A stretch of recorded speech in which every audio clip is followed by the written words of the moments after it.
What's the meaning of bitten?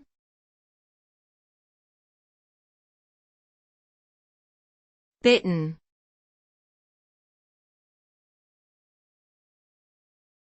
Bitten.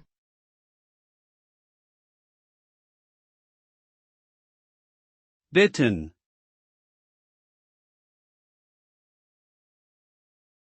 Bitten.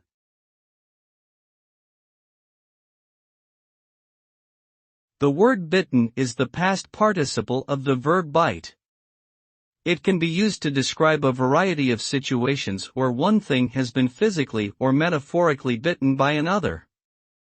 This could include when a person is bitten by an animal, when someone bites into food, or when a material is damaged by repeated biting or gnawing.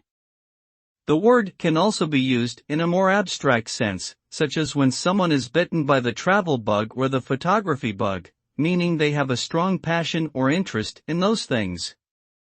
Overall, bitten is a versatile word used to describe various forms of biting and attachment.